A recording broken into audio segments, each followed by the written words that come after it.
Hai, berjumpa lagi dalam perbincangan kita berkaitan tentang IDA 153, bercakap tentang etika dalam peradaban Greek. Ini persoalan filosofi yang kita akan tekankan.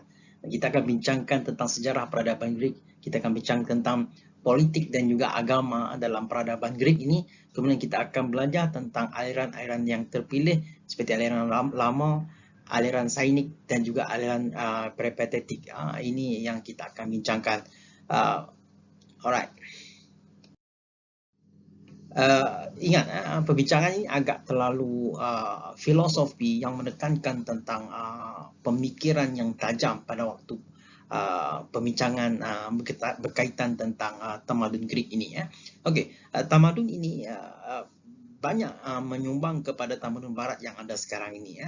Ia berkembang di semenanjung Greece dan pulau-pulau di sekitar yang dikelilingi oleh Laut Aegean dan Laut Mediterranean. Bermula dengan pembentukan pertempatan manusia yang dikenali sebagai negara kota ataupun disebut sebagai polis itu sendiri. Dan setiap negara itu mempunyai kawasan pertanian dan dalam kota terdapat pasar kubu dan kuil dan juga istana. Sebab dia dikatakan punya peradaban yang cukup tinggi. Ciri-ciri peradaban itu memang muncul di kawasan ini. Dan tiga negara kota yang paling masyhur seperti Athena, Sparta dan Korin. Dan saya pernah maklum sebelum ini bahawa Athena dan Sparta ini selalu berperang di antara satu sama lain. Yang dikatakan Sparta ini mempunyai kekuatan dari segi fizikal, sedangkan Athena ini ataupun Athens ini dia lebih kepada corak pemikiran. Setiap negara kota memiliki corak pemerintahan undang-undang tersendiri, selain turut memiliki beberapa tuhan seperti Dewa Zeus dan sebagainya. Dan terkenal juga sebagai masyarakat yang dianggap sebagai produktif karena keintelektualan mereka itu sendiri. Right, ini kita melihat sejarahnya terlebih dahulu. Yang saya katakan tadi iaitu dari segi dimensi politik dan juga agama. Mereka ini dikatakan sebagai tinggal di satu kawasan yang tetap, yang mana mereka yang disebut sebagai polis atau dikenali sebagai negara kota ataupun city state. Dan negara kota ini mempunyai kawasan yang tertentu dan mempunyai bandar-bandar utama dan juga bandar-bandar kecil. Mereka berbangga dengan kebangsaan Greek serta menganggap mereka itu lebih istimewa daripada bangsa lain di dunia. Kenapa? Mereka dianggap mereka ini pandai dan sebagainya. Dan sudah semestinya ketika mana persaingan berlaku, maka peperangan akan muncul di antara satu sama lain. Sebahagian besar penduduk jati pribumi mempunyai kesedaran politik yang begitu tinggi. Salah satu prinsip konsep yang dimainkan iaitu tentang kebaikan. Individu yang dianggap sebagai yang terhormat oleh masyarakat ketika mana dia mempunyai ketinggian kemampuan tinggi dalam bidang politik, mana mampu menguasai, mengurus, mentadbir manusia itu sendiri. Hal ini memberi peluang kepada tokoh falsafah yang kita kenal seperti Socrates, Plato dan Aristotle yang terkenal sehingga falsafah moden dipengaruhi oleh ketiga-tiga tokoh ini. Dan dari segi aspek agama pula, mereka ini menganut dalam pelbagai agama dan menyembah banyak Tuhan. Kerana mereka mempunyai banyak dewa. Masyarakat Greek percaya bahawa Tuhan-Tuhan mereka berkuasa. Ada yang menguasai lautan, ada yang menguasai alam, menghukum orang-orang yang melakukan keburukan dan memberi ganjaran kepada orang yang membuat kebaikan. Percaya kepada konsep asas yang berkaitan dengan ketuhanan, tentang roh, akhlak ataupun etik itu sendiri, hidup selepas mati dan sebagainya. Tetapi hidup selepas mati iaitu regeneration. Dan ahli-ahli pemikir Greek menjadi sumber reflektif mereka itu sendiri.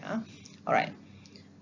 Seterusnya, kita akan bincang tentang etika peradaban Greek ini melalui yang kita katakan sebagai falsafah kebaikan ataupun etika kebaikan. Sebab itu membincangkan tentang moral. Apakah kehidupan yang baik kepada seorang, macam yang kita bincangkan sebab ini tentang moral, baik ataupun tidak baik.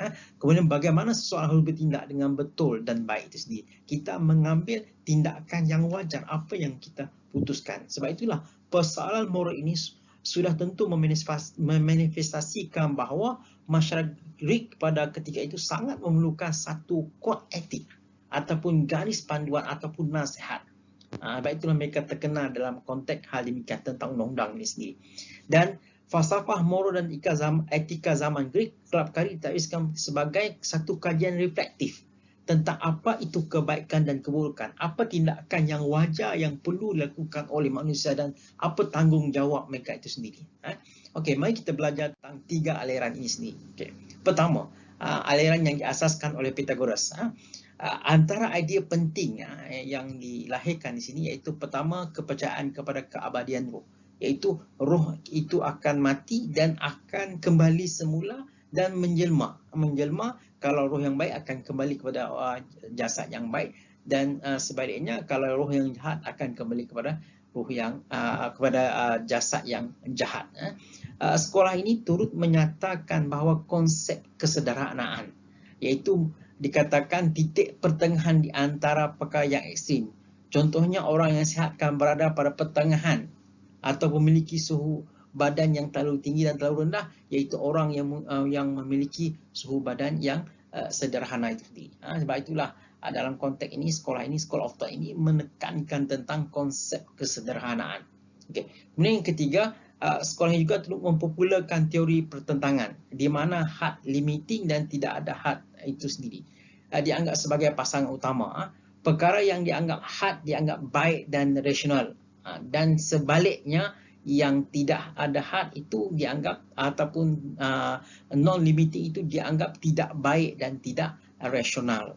Itu kita faham dari segi konteks teori pertentangan ini. Okey, seterusnya kita belajar kepada aliran yang moden sedikit, iaitu pandangan seperti Socrates, iaitu aliran Sainik dan juga Saronic. Sainik ini dikenal sebagai golongan antitesis Sainik. Golongan ini berpendapat bahawa etika dalam praktik adalah sikap menahan diri dari nafsu ataupun membenci kemewahan. Mereka menyanjung tinggi kehidupan peribadi Socrates, lantas mereka memberatkan ajaran mereka kepada penolakan dunia seperti harta, pangkat, kelazatan, perhiasan dan juga lain-lain. Kemudian aliran Saronic pula menekankan teori Socrates mengenai kebahagiaan. Sebab itulah bila kita bincang tentang kebahagiaan ini, berbagai dimensi maksud kebahagiaan ini dan kebebasan individu.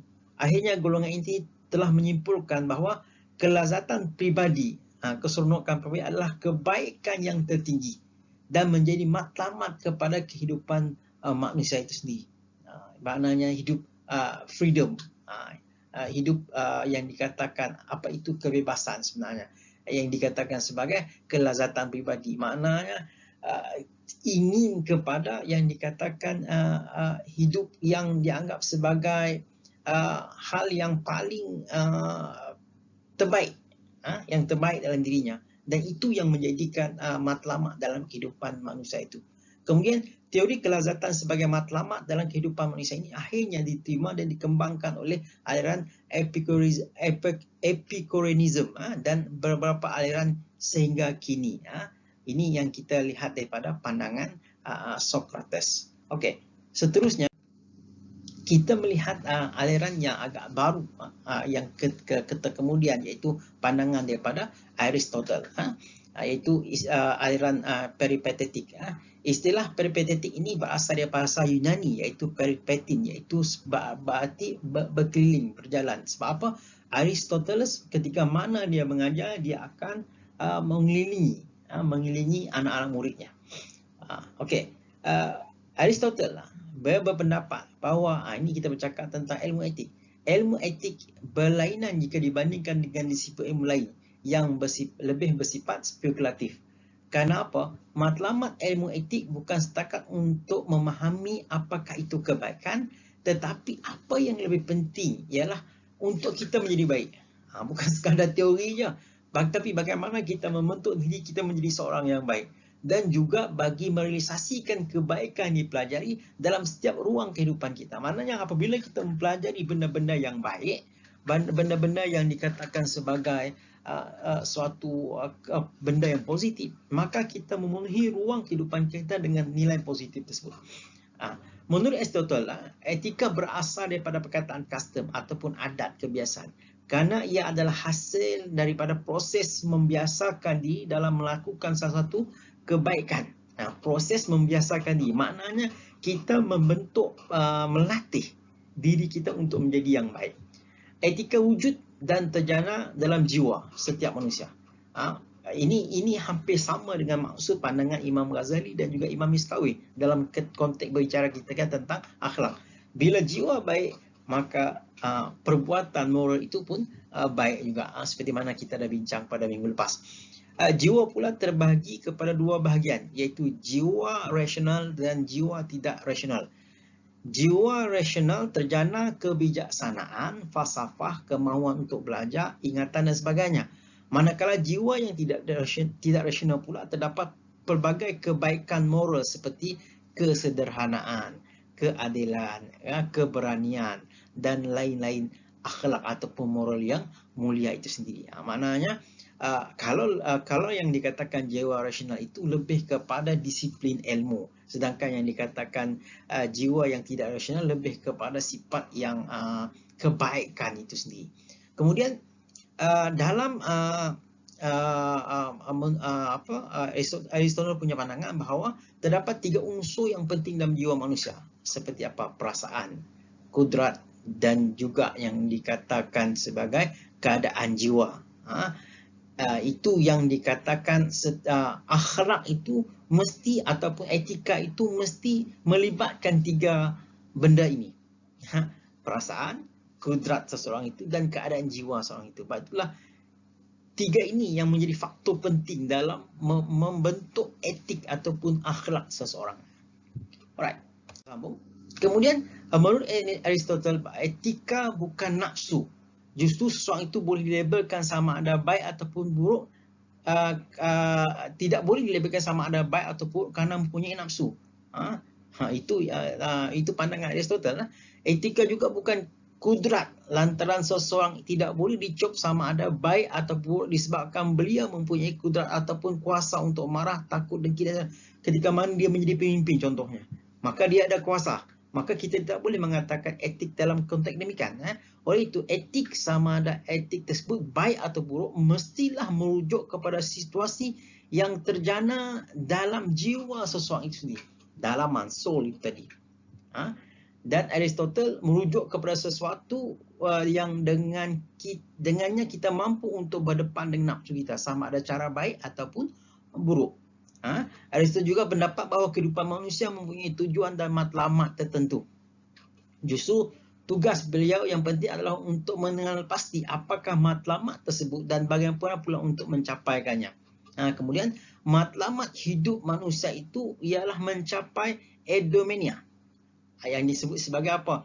Sebagai kebahagiaan, ataupun dalam bahasa Inggerisnya disebut sebagai happiness, ataupun dalam bahasa Arab disebut as-sa'adah. Semua manusia ingin kepada kesenangan dan kehidupan dan kebahagiaan itu sendiri. Namun ada perbezaan pandangan apa yang dimaksudkan dengan bahagia itu sendiri. Sebab seseorang itu menafsirkan bahagia itu berbeza-beza. Baik itulah menurut Aristotle, setiap orang mempunyai tujuan dan matlamat yang sendiri. Manakala pencapaian matlamat tersebut merupakan fungsi yang mereka perlu penuhi. Jadi kebahagiaan setiap orang itu merujuk kepada kemampuan untuk melaksanakan fungsi yang dikhususkan kepada mereka dengan baik. Apa yang ada pada diri mereka, mereka jadikan benda itu sebagai alat untuk mereka bahagia. Sebagaimana contoh yang diungkapkan kepada Aristotle, iaitu seekor kuda yang baik sudah tentu merujuk kepada kuda yang sihat, jinak dan patah berlari, bukannya kuda yang kuat makan dan boleh menarik kayu balak, kerana sifat yang kedua ini bukan sesuai untuk kuda tetapi sesuai untuk gajah sebagai misalnya. Okey, sebab itulah manusia yang punya yang dikatakan sebagai yang baik, dia mempunyai fungsi khusus yang sebagai manusia yang tidak boleh dikongsi oleh makhluk lain. Fungsi khusus bagi manusia adalah untuk menggunakan akal mereka supaya berfikir, menyelidik, mampu untuk menafsirkan apa jua keadaan yang dikatakan sebagai manusia yang punya akal yang tinggi. Saya rasa cukup itu saja untuk kita perbincangan kita pada kali ini, dan kita akan jumpa lagi pada minggu hadapan. Bye-bye. Terima kasih.